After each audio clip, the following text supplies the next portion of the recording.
All right, good morning. We're going to get started here. We have our closing, our second and final keynote. And then we have our closing Eucharist today. Thank you all for being here. And welcome to the Lyceum.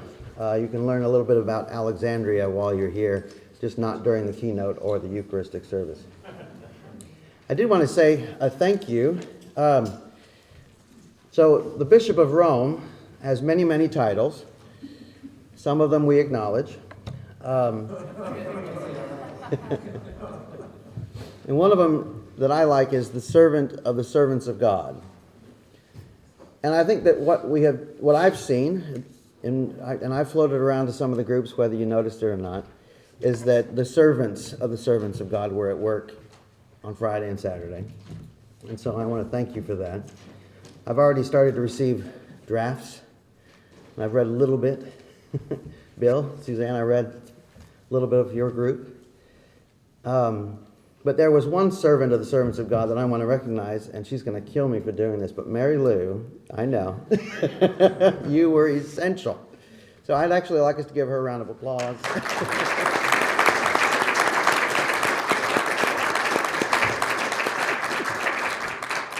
I didn't know that I needed your help until I met you. And now I know. I needed your help. But we don't have the Bishop of Rome here today, but we do have another bishop. And so I'm happy to welcome Bishop Scott Jones up this morning. If you'll join us.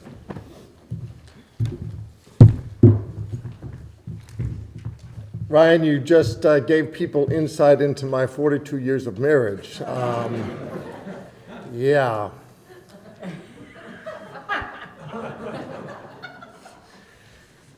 Friends, I am honored to be delivering this closing keynote for our theological summit. What I have done with this is to take the concluding chapter of the book, The Next Methodism, and augment it with some personal remarks that put some things in a larger context. The reason for doing that is that my chapter starts on page 365, and those of you reading from front to back will never make it to my chapter. So you're going to hear it verbally this morning, but when you if you ever do pick up the last chapter, then you'll know how it related to what I'm getting ready to do today. I'm calling it the calling of Methodism. In the providence of God for the ongoing mission of Christ's church, Methodism has a calling.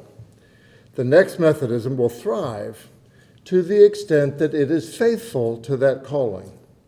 The earliest formulation of that calling suggested that the preachers called Methodists had been raised up by God, quote, to reform the nation, especially the church, and to spread scriptural holiness across the land. In his later years, Wesley suggested that its purpose required focus on its doctrine, spirit, and discipline. In his 1786 Thoughts upon Methodism, he wrote, "I'm not afraid that the people called Methodists should ever cease to exist either in Europe or America, but I am afraid lest they should only exist as a dead sect, having the form of religion without the power. And this undoubtedly will be the case unless they hold fast both the doctrine, spirit, and discipline with which they first set out." In many ways, the debates that began in 1972 represent an ongoing argument about what Methodism is and ought to be. For 50 years, the United Methodist Church has engaged in a debate about its calling. Beginning with the adoption of the social principles and doctrinal interpretations, we have argued about how best to carry forward the witness and ministry of the people called United Methodists. We have debated and discerned the authority of Scripture as related to tradition, reason, and experience, male language for God, the role of general agencies, our global nature, orders of ministry, apportionments, and human sexuality. The essays in The Next Methodism offer a variety of contributions to that ongoing argument. Many people have predicted that the Wesleyan movement, already divided into many different expressions, may yet further divide and move into progressive and traditionalist denominations. Despite such widely shared predictions, it's still not certain what the various alternatives will look like. While the contributors lean to the traditional side of the church, of the divide, they do not fully agree with each other, and they may not agree with any particular summation of the calling of Methodism. My own journey shaping my role in the renewal of the Wesleyan movement has three crucial turning points. The first was in the second semester of my seminary education. I was supposed to take moral theology, but I dropped that course and enrolled in Albert Outler's lectures on Wesley and the Wesleyan tradition. Now, you need to understand that I'm a fourth-generation Methodist and United Methodist preacher, but I was raised without knowing my own tradition. My advisor in the philosophy department at Kansas University was a Christian who took me to lunch and said, "You're a Methodist. You must believe in the warmed heart." I said, "What are you talking about?" He said, "Aldersgate." I asked, "What is that?" A few years earlier, I had heard the song "Amazing Grace" for the first time in my life when Judy Collins recorded it as a popular song. I was raised Methodist without knowing my tradition. So when I stumbled into Outler's class and he lectured every week on Wesley, I had a transformational experience. It was like Roberta Flack's song, strumming my pain with his fingers, singing my life with his words, killing me softly with his song, telling my whole life with his words, killing me softly with his song. I found out who I was. I was home, and I recognized the place for the first time. This was me. Billy Abraham, who himself was a convert to Christianity and to Methodism, said, "Jones, you're a genetic Methodist." He was right. I entered the PhD program in Wesley Studies vowing that I would help others know their tradition without going down my tortured path. The second turning point was during the 1989 session of the North Texas Conference. I was sitting in the right-hand transept of the sanctuary at Highland Park United Methodist Church as the conference statistician delivered news that once again, our conference had declined in membership and worship attendance. We covered the 22 counties from Dallas to Paris to Wichita Falls, and at that time it was the fastest growing region in America. As he finished his report, I made a vow to try to turn that around. I did not want to live and serve in a dying denomination. So I became a leader in the Emmaus movement. I taught disciple Bible study 9 times. I chaired the conference's evangelism division, then its board of discipleship. I helped lead the Bring a Friend Sunday campaign and then the Back to Sunday School campaign. That led me to offer myself to be Billy's successor in the McCreeless Chair of Evangelism at Perkins School of Theology, and I left pastoral ministry to fulfill that role. The third turning point was when the church decided that I should serve as a bishop. It is not an individual's decision whether he or she is called to be bishop. The church makes that decision through its processes. My decision was whether I was willing to serve if the church called me. I had said yes. I had hopes for contributing to the renewal of Methodism by the bishop's teaching office, by starting new churches, and by focusing on our mission to make disciples of Jesus Christ. I wanted to help the church shed some of its unnecessary baggage and align our resources, money, people, and time, to serve the mission. Jim Collins is good to great. Ronald Heifetz says leadership without easy answers. And Patrick Lencioni's The Advantage improved my leadership skill. Lencioni taught me that organizational and clarity of purpose were crucial for success. Organizational health and clarity of purpose were crucial for success. We were right to clarify United Methodist's mission in 1996, but our hopes for renewal coming out of that did not work as well as we had dreamed. I've now spent 1/2 of my ordained life as a bishop, and my heart is breaking. Biblically, I believe in the unity of the church. I'm an ecumenical Christian, seeking to foster unity. Personally, I'm the son of Jameson Jones, a sometime leader in the World Student Christian Federation. My dissertation advisor was John Deschner, a sometime moderator of the World Council of Churches Faith and Order Committee. I was the last student, so he said, of Albert Outler, noted ecumenist and Peritus at the Second Vatican Council. As bishop, I'm now facilitating congregations leaving the United Methodist Church. One has joined the Free Methodist Church, one has joined the United Church of Christ, others are going independent. What will happen when the Global Methodist Church or the Liberation Methodist Connection form is unclear, but I do expect further separations, and my heart is breaking. Yet it's a little like the time when I was a pastor, and I literally drove a woman to the county seat to meet with a divorce lawyer. I think divorce is a sin, but she and her child were in physical danger, and divorce was the least bad option available to her.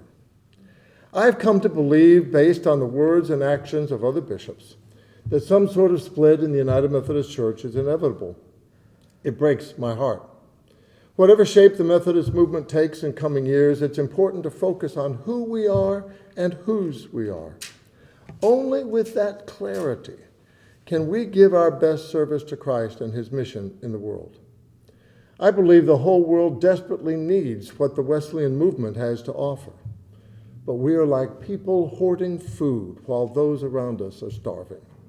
It's time we made an inventory of our spiritual resources and figured out ways to invite a starving world to the table.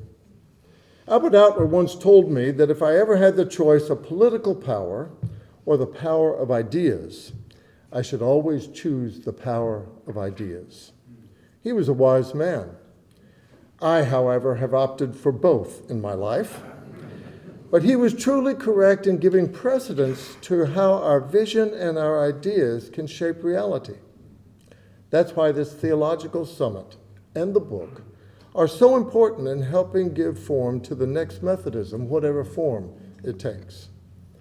The thesis of my concluding chapter in the next Methodism is that at least one expression of Methodism should recommit to its calling and adapt to the new global reality of the world.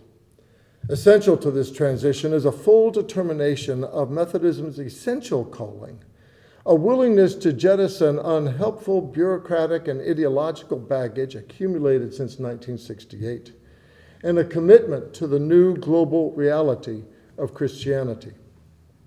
Once the calling of Methodism has been identified, it becomes possible to adapt the tradition to meet new challenges. John Wesley famously said, "I look upon all the world as my parish. Thus far I mean that in whatever part of it I am, I judge it meet, right, and my bounden duty to declare unto all that are willing to hear the glad tidings of salvation." Within Wesley's lifetime, new opportunities to spread the gospel arose, and Methodist societies were established outside the United Kingdom. How does the movement adapt the Methodist Church to a globalized world with multiple languages and legal systems? How does the movement change to more fully live out its core values?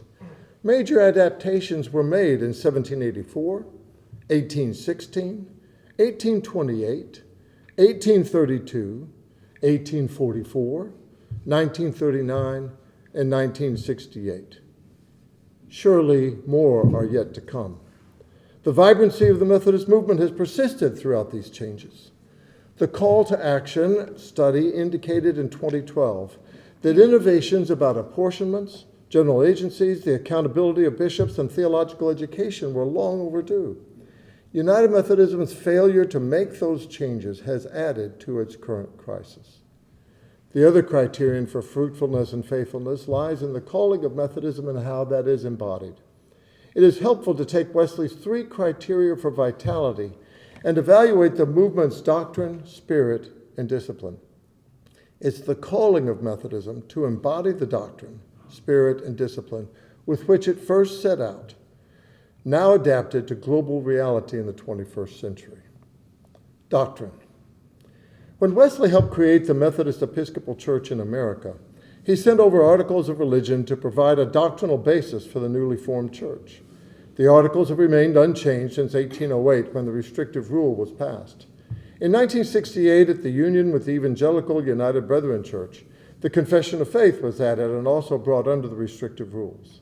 In 1988, the General Conference clarified that Wesley's standard sermons and explanatory notes upon the New Testament were also part of our standards of doctrine. For many years, candidates for ordination have been asked the following historic questions. Have you studied the doctrines of the United Methodist Church? After full examination, do you believe that our doctrines are in harmony with the Holy Scriptures? Will you preach and maintain them? The doctrinal integrity of the movement should be exemplified by the preaching, leadership, and decision-making of every appointed Methodist clergy person. In his sermon, The Way to the Kingdom, Wesley makes it clear that orthodox views are necessary but not sufficient for true religion. The new global Methodism at its best will espouse orthodox doctrine as contained in our doctrinal standards, but will also emphasize that these intellectual truths must be appropriated and lived as a religion of the heart. Crucial to this is Wesley's understanding that the general tenor of Scripture, its whole message, is constituted by the way of salvation. Wesley's description is clearly stated in his explanatory notes upon the New Testament. St. Peter expressed it as the oracles of God, according to the general tenor of them, according to that grand scheme of doctrine which is delivered therein, touching original sin, justification by faith, and present inward salvation. There is a wonderful analogy between all these, and a close and intimate connection between the chief heads of that faith which was once delivered to the saints. Every article, therefore, concerning which there is any question, should be determined by this rule, every doubtful scripture interpreted according to the grand truths which run through the whole. Methodist preaching at its best talks about the way of salvation as powered by grace and faith, but journeying from original sin to repentance to justification and finally to entire sanctification. The larger doctrinal framework of Orthodox beliefs, represented by the creeds, provides the worldview and framework which makes such a journey intelligible. Central to Wesleyan understanding is the role of grace in this process. We preach salvation by grace through faith, as taught by Ephesians 2, 8 through 10. Wesley's focus on Christian experience means that he is attentive to the ways in which individual believers appropriate the truths of the Christian faith and allow God to shape their hearts, minds, and behavior. In The Way to the Kingdom, true religion is seen to be righteousness, peace, and joy in the Holy Ghost, based on Romans 14:17. How does one enter the kingdom? By grace through faith. How does one obtain this grace? For each stage in the way of salvation, there's a name for the grace of God which guides the person through it. Prevenient grace is available to all and correlates with Wesley's teaching of universal redemption. In the sermon on working out our own salvation, he wrote, "No man living is entirely destitute of what is vulgarly called natural conscience. But this is not natural. It is more properly termed preventing grace. Every man has a greater or less measure of this, which waiteth not for the call of man, so that no man sins because he has not grace, but because he does not use the grace which he hath." Convincing grace, justifying grace, and sanctifying grace come in a variety of ways. But Methodists teach that there are ordinary channels by which God has promised grace to be available to those seeking it. Reading Scripture, worship, prayer, Christian conferencing, and the sacraments are all ways in which God ordinarily conveys grace to people. The church itself is best understood as a means of grace which God uses to save souls. Wesley tells his preachers, "You have nothing to do but save souls, so spend and be spent in that work." Indeed, the purpose of the Methodist movement is to spread scriptural holiness across the lands. Or to adopt biblical language, it is to make disciples of Jesus Christ. As a footnote, the original draft of the mission statement that was being sent to the General Conference in 1996 said the mission of the church is to spread scriptural holiness across the lands. It was Gary Muller sitting in a hotel room with me in Sewickley, Pennsylvania, who said, "Jones, there are 20 people in America who know what that means." He and Michael Cartwright then spent 15 minutes convincing me that the Bible's more important than John Wesley, and that's what led to Matthew 28 being the mission statement for the church. The new global Methodism needs to be a movemental institution. In order to be effective over a long period of time, it must be an institution. It needs to own property and have systems for selecting leaders and making decisions. A movemental institution is one that is focused on its purpose and dedicated to deploying its resources for those purposes. When some practice or part of the church is no longer effectively using resources for the church's purpose, it should be ended. United Methodism has resisted reform of its structure and purposes, and a new global Methodism needs to be more nimble and mission-focused. It must understand that God is the primary agent in saving the world, but that God's grace cooperates with human activity to accomplish divine purposes. It must always evaluate its preaching and teaching in light of the doctrinal commitment to proclaim the gospel of Jesus Christ. Spirit. The spirit of Methodism applies to the way in which the doctrinal commitments are lived out. Our focus on prevenient grace and universal redemption are fundamental to our doctrine. Essential to this is the task of evangelism. Far too often, United Methodist local churches, conferences, and agencies have focused on maintenance rather than growth. We have cared for those who are already members rather than focusing on inviting non-believers to become followers of Jesus. Despite our 1996 mission statement, only a small part of our resources have been given to making new disciples. We evangelize because we know that the offer of salvation to every human being is real. Our commitment to inclusiveness is based on our belief that God loves all the children of the world, including all races, nationalities, ethnicities, language groups, and different economic groups. We believe there will be all kinds of people in heaven, and the church should seek to embody God's will on earth as it is there. Yet we acknowledge that racism, sexism, and economic discrimination exist in human communities today as they have for centuries. And the church faces an uphill battle to address sinful separations of people who actually belong together as brothers and sisters in Christ. Our battle against racism and sexism should be central to the task of evangelism and mission. Given the realities of how people are separated contrary to God's design, we should continue developing strategies to plant and grow multicultural and multi-ethnic congregations. Part of this is to focus again on works of mercy. Wesleyan evangelism, at its best, brings the saving love of God to address spiritual and physical needs of everyone. Our historic efforts to feed the hungry, clothe the naked, educate the illiterate, and heal the sick are integral to our efforts at baptizing and converting unbelievers, initiating them into the church as disciples of Jesus Christ. At the same time, our efforts at evangelism must embody an ecumenical spirit. The calling of Methodism from our beginning recognized that other Christian churches may disagree with us on matters of opinion, but we should embody the unity of the church as much as possible. The institutional ecumenical movement does not offer a viable way forward, but the lessons learned throughout the 20th century can inform and shape ecumenical relationships for the 21st century. The same can be said of interfaith relationships. While we must never back away from evangelizing persons who follow non-Christian religions, we can find many places of cooperation with Jews, Muslims, Hindus, Buddhists, and others. In an increasingly secular world that is hostile to all religions, such relationships can make great contribution to the culture. People of all faiths should be good neighbors and stand up for the moral values we all support. Tomorrow at 10 o'clock, I'm in a press conference with the Harris County District Attorney, the Houston Police Chief, Muslim, Jewish, other Christians, and other leaders to say attacks on places of worship cannot be tolerated in our culture. Discipline. 3 aspects of Methodist discipline will continue to shape the best expression of Methodism going forward. One is conferencing.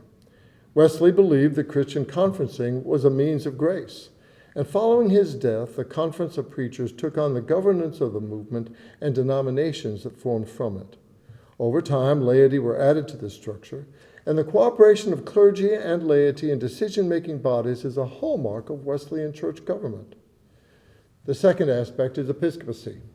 The roles of bishops arising out of the New Testament have taken different forms at different times in the church's history. Bishops at their best have embodied the unity and accountability of the church.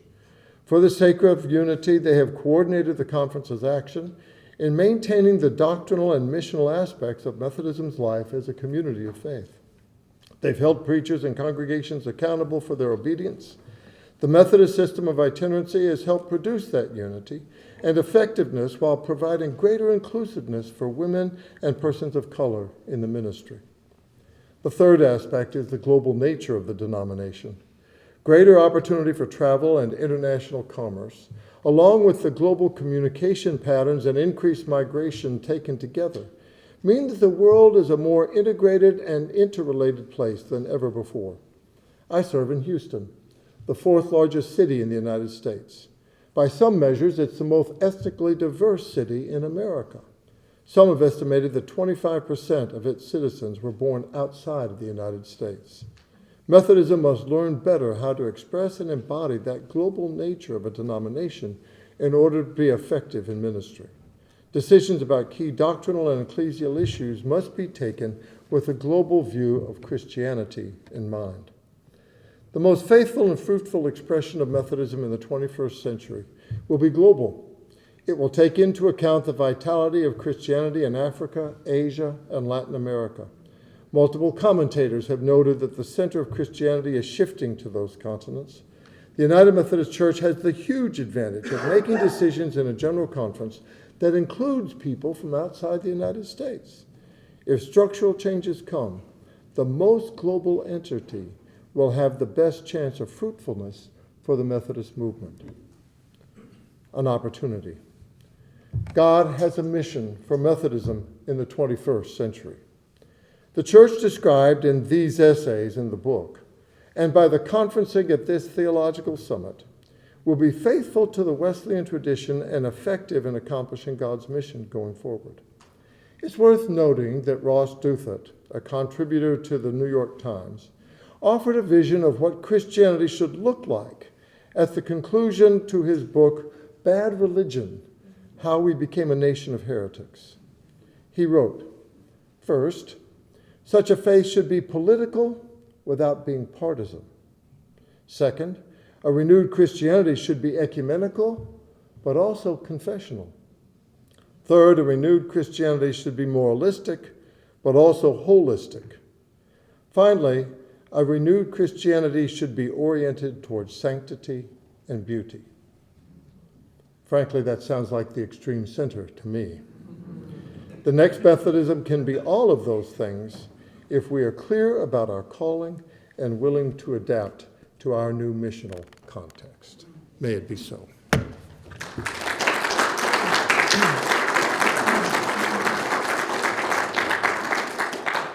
I warned the celebrant of the worship service that my presentation was not going to take the whole hour, but I decided that I would open it up for questions or comments or rebuttal from the group. We might take a few minutes to do that before we begin the worship service. Anybody wants to say something? Yeah, Andrew. There's an argument to be made that some of our present troubles have their root in theological education. And you didn't, I don't think you said a whole lot about that. Would you have any comments on theological education? There is no doubt that the formation of preachers is a crucial task, and our whole system, and let me get down to my view about Methodist polity. The heart of Methodism is the commitment to unity among traveling elders. I believe in deacons, but they're not traveling. I believe lay people ought to be a part of governance, but the heart of it is in the covenant of traveling elders. How those people are formed, how they pass on the faith, the entire system. When Methodism's recruitment, credentialing, and assignment of clergy is working well, there's no other church that can beat us. But we have done a number of things, drifted theologically. We have quit looking at missional effectiveness. And in some places, we've lost the ability to make good judgments about quality and excellence. So that when I became a bishop, district superintendents would say, well, he's a good preacher. And I'd look at the decline of his congregation and growing community over the last 5 years and say, explain that to me? But we became a group that protected our own and failed to make judgments about excellence and quality. That theological drift, that question of quality, is in fact a way of describing all the parts of our clergy system that have atrophied or not done well. That does include theological education, and the ways in which seminaries have drifted over time has been a problem. One book that shaped me deeply was written by Conrad Cherry called Hurrying to Zion, about university-related divinity schools and how they changed in the 20th century. The University of Chicago Divinity School in 1925 was publishing Sunday school literature. Wrap your mind around what's going on at the University of Chicago Divinity School today, or Harvard hiring an atheist as their chaplain. United Methodist theological education is actually better than many of the more secular groups that don't have a denominational basis. At the same time, the United Methodist Church has resisted funding theological education adequately. I chaired a committee of the Council of Bishops that looked at this in 2012. The Ministerial Education Fund needed a 95% increase that year in order to match the buying power of where it was in 1968. In other words, we have been starving theological education for 40 years. Now, at the same time, we need people who are committed Orthodox Wesleyan Christians offering themselves and available to teach in seminaries and to resist the trends that Conrad Cherry noted of professionalism and secularization that have been going on in the academy. And so I did not talk in the chapter about the future of theological education, but I think the next Methodism will have to commit to strong theological institutions, which means taking some places and strengthening them institutionally, as well as funding the right sorts of people to get education in our church-related colleges, as well as theological schools and education. So part of what's gone on in my lifetime, the tide is running against Christianity in America. And so to some extent, my life has been swimming against the tide, but it needs to be done. Good question. Yeah, Steve, and then Wendy. Thinking about the various denominations and these emerging movements across the Wesleyan, kind of a pan-Wesleyan fellowship here, thinking about the future of the possibilities of relationships and cooperation, would you reflect on your experience as a bishop working with other denominations, both positive and negative, and what kind of advice would you give us if we really were to link arms with people who aren't part of our denomination but share a vision and a culture that would allow us to really work together? I am an ecumenical Christian, small e, so that I have always looked for that and looked where God was opening doors that I might do it. When I was a pastor in Commerce, Griffith Chapel CME Church was in the town, and I was there only 2 years, but we built a Habitat house together. We issued a statement together after a black church in Hunt County had been burned. And on my last Sunday, they all turned out and came to worship to say goodbye to me. I mean, it was a tight relationship. In Houston today, some of my best relationships are with moderate Baptists. There's a Methodist House of Studies at Baylor University, for heaven's sakes. God is opening all kinds of doors, sometimes with other churches in the Wesleyan tradition, sometimes with Baptists. And so as an ecumenical mindset, you have to look Where is God opening opportunities? My generation, I'm old enough that the default was organic union.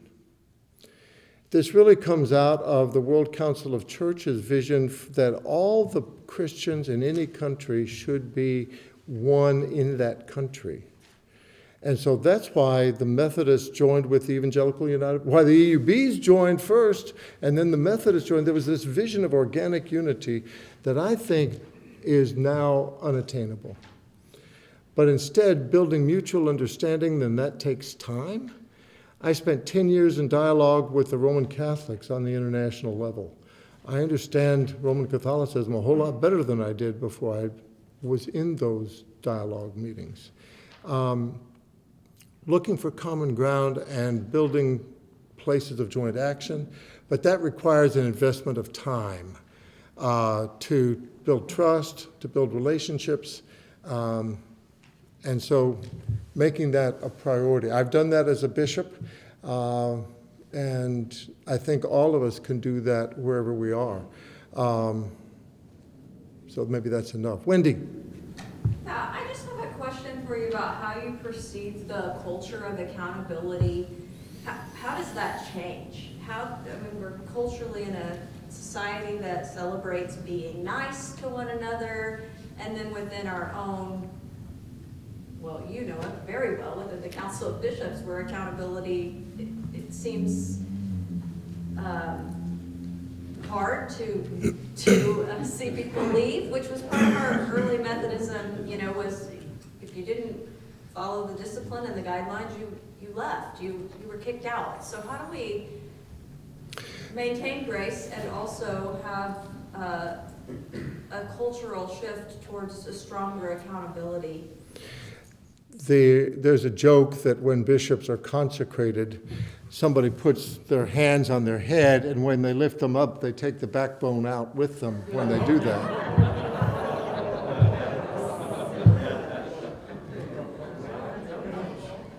The same is true for Methodist preachers. The same is true with leadership in our culture. There's no substitute for choosing leaders who are both committed to the values and purposes of the organization and yet appropriate in how they exercise their power and responsibilities. So the selection of leaders is crucial, and having those leaders actually step up and do it is crucial. At the same time,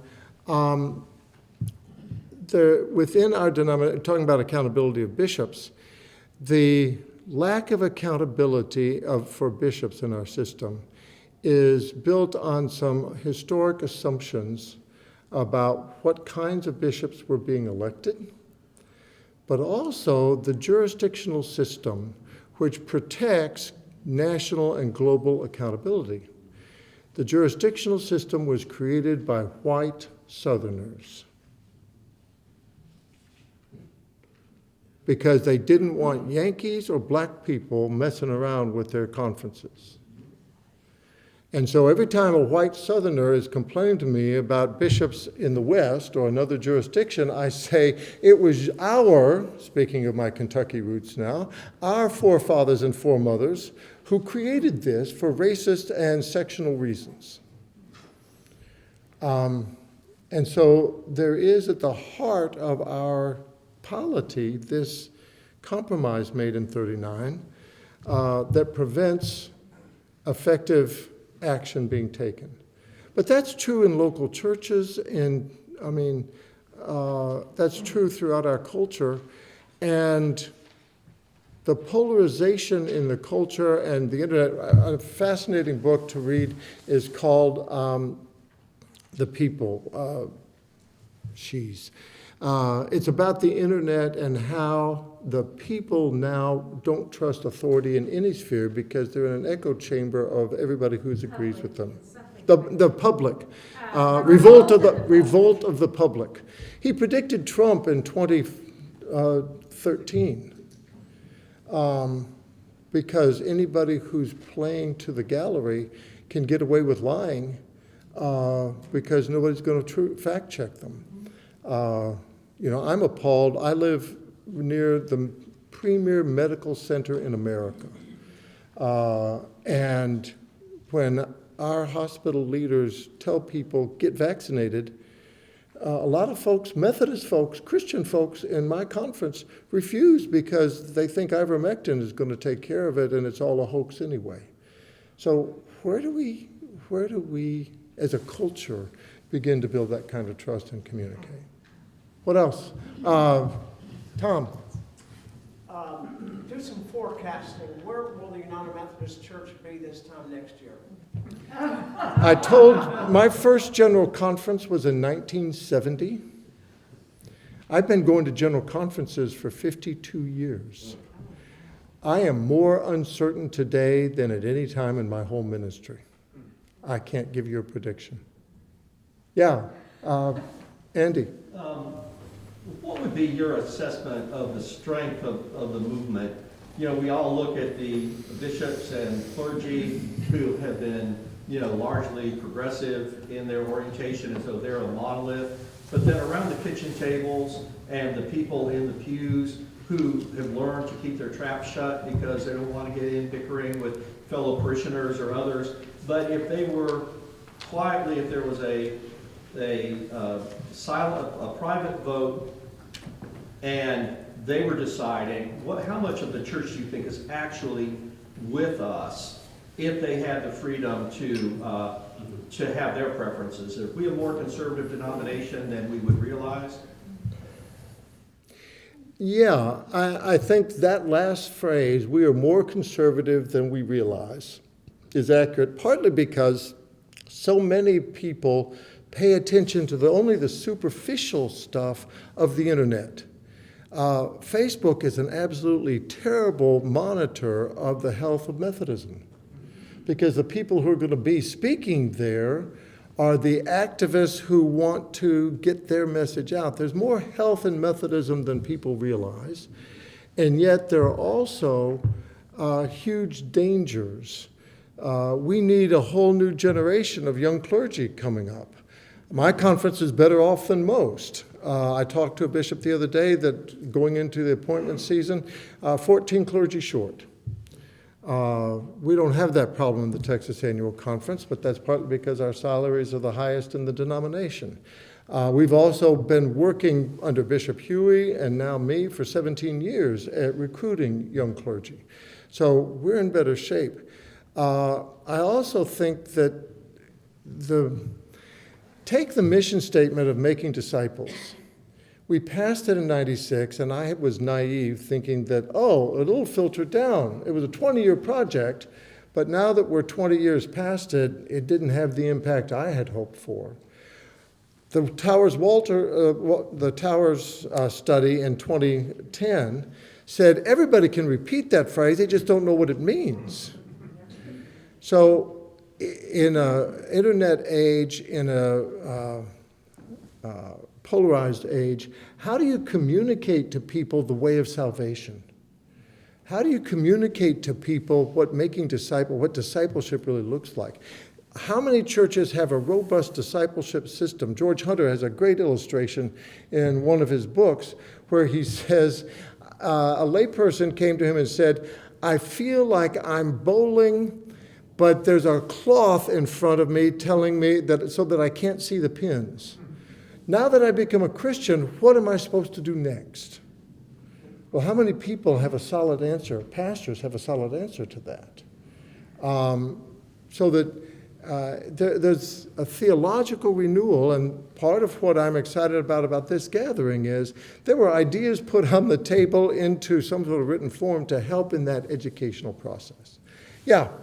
As we think about the global future of whatever institutional entity emerges, what are your concerns about it truly being global in terms of power sharing?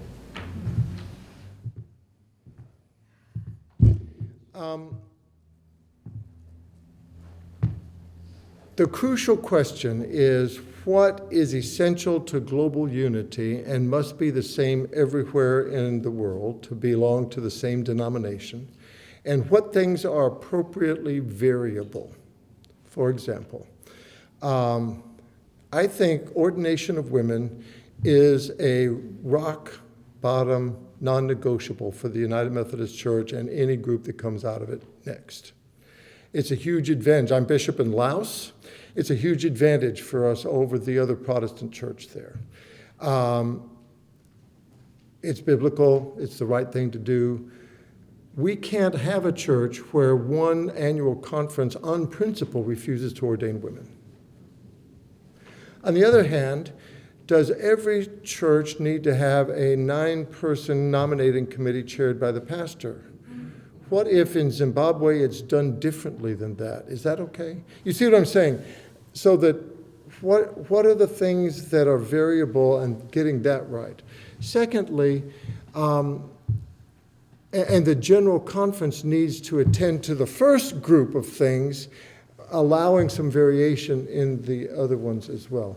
Secondly, there's a relational piece that says we really need to know each other and to appreciate each other. So that in Kansas, we had partnerships with the Zimbabwe area, and we brought Zimbabweans to itinerate in our churches because they could teach us about evangelism. So how is mission a genuinely two-way street?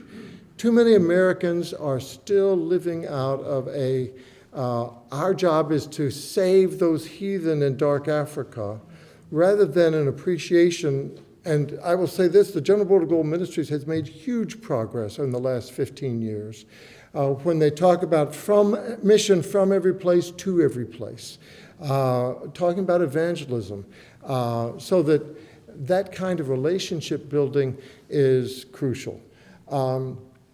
If there is a new Methodist church that's formed, how do we create economic systems that we Americans share our abundance without necessarily controlling those people and those systems?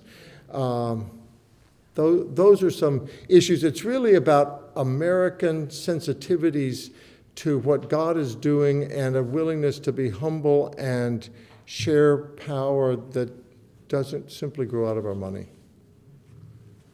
Yeah. Assuming that we get rid of the guaranteed appointment, which we must, how are we going to staff our churches?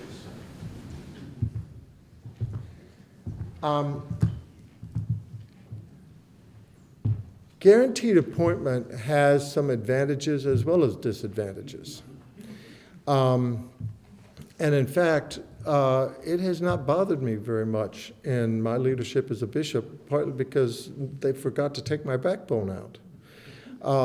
And so we have exited clergy in Kansas and the Texas Conference and made appointments that reflected performance and excellence. At the same time, I'm more worried about recruitment of people and how do you overcome the residual sexism and racism of churches so that the clergy that you know are qualified and gifted are actually received well? In Kansas, we developed a pipeline of Koreans and Africans. I pointed some Africans to rural Nebraska towns. And they were incredibly well loved and received.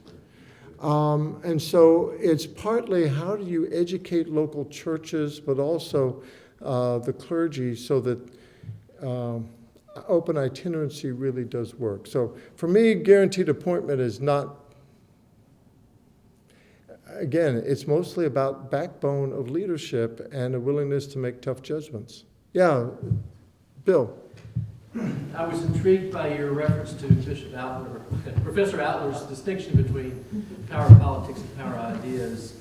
Could you take a few moments and dream big as you look at the people in this room and imagine and advise us on what the next steps ought to be for the ideas that we've developed, and what should our role be? What should happen next? I do believe in the power of ideas, and I'm reading a book now by a professor at the University of Virginia on changing the world. who says that ideas really do matter and they flow, the change in the world comes from people with ideas and then filter down over time. The crucial question is, what's the quality of the idea? And then in a new communications environment, how do you communicate it to a willing audience? People don't read books very much. And so writing books is a good and useful thing, but blogs, podcasts, relationships, I think part of what I care about for the people in this room is wherever you are serving, some of you are in local churches as pastors, some of you are teaching in colleges, some of you are teaching in seminaries. Take an interest in your students, be the best teacher you can be, but also be willing to go and speak to any audience you can get. Find some internet sources. I've just redone my website, and this spring I'm going to be much more active in blogging. And some of the times I've got to do a video blog because a 3-minute video is going to work better than a 2,000-word essay that I posted on my website. And so it's looking at the challenge of modern communication and taking every opportunity you can. That's why I think this meeting, well, also be encouraged. Please know that you are an important participant in the Wesleyan movement. God has things for you to do. And when God opens doors, walk through them. Yeah. Yeah, how do you see the upcoming change impacting our seminaries, theological education, the role and scope of theological education, in light of the need for the next generation of clergy? The crucial thing Lencioni taught me about organizational health is clarity of purpose is absolutely essential, which means you have to go back to first principles. What are we trying to do? I believe in an educated clergy, okay? I think, along with Wesley, while we ought to be people of one book, if you think you can get along without other books, you're fooling yourself, because even St. Paul needed other books. And so having an educated clergy, somebody who knows the Bible, who knows church history, who knows theology, who knows and has studied the art of preaching, all of those things are absolutely crucial. Now, do we need 13 official seminaries supported by the Ministerial Education Fund? No. There are certain seminaries that are not on the University Senate list that I would be happy to welcome graduates from. And I think in the current turmoil, there will be a realignment of that whole system, and there will be some new places that erupt. There will be some online options that will happen. We are in the Texas Conference talking to United Theological Seminary about our Hispanics because we have a pipeline from Cuba because of some individuals we have. And these Cubans need a theological education, and if they can get it in Spanish at United, we'll have some possibilities. Perkins is doing classes in Spanish. So figuring out a pipeline, but you've got to be focused on your first principles, so that in my annual conferences, those historic questions were always asked in front of the entire annual conference. And I looked at them. They might know I used to teach United Methodist doctrine and that I care about these questions. So when I ask somebody, have you studied our doctrines? I'd really like to inquire more into, okay, who taught you and what did you learn and what were your textbooks and how many of Wesley's sermons did you actually read? But I'm not allowed to do that. But if I were on the Board of Ordained Ministry, I would be asking those kinds of questions. Because to be formed in a Wesleyan ethos is absolutely crucial. The interesting question on our University Senate is they try to measure Methodist ethos at seminaries, and they get those judgments wrong most of the time. Having a DS teaching Methodist history, doctrine, and polity at a school that's otherwise different in denominational affiliation ain't going to suffice. So thinking through theological education, there's a lot of changes that need to be made, but that's just some thoughts about that. Yeah. Last question. All right. Several of us in the room are Methodist but non-United Methodists, and so I'm thankful for the way you addressed Steve's question. But coming from the Salvation Army, it's interesting to see how it seems like we're about 30 years behind the debates that are happening in United Methodism.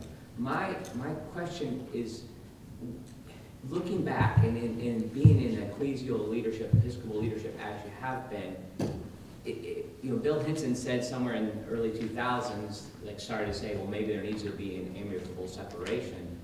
Is there anything that, it seems like there's probably not going to be a convincing on the conservative end of those who are progressive from my seat within my denomination. Is there anything that you would have done differently, or that you could say, if you could go back to the United Methodism and the conservative branches earlier, that could have maybe moved things in a different direction quicker, or is this the right way to go? Should we just take another 30 years and eventually separate? Golly. Sorry. No, maybe it's because I turned 67 last year. I've been thinking a lot about my life.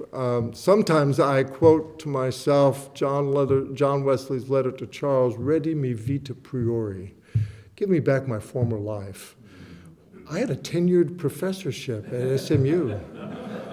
Why the heck did I leave? Was that the right call? I think the unity of the church is important enough that the fight is worthwhile.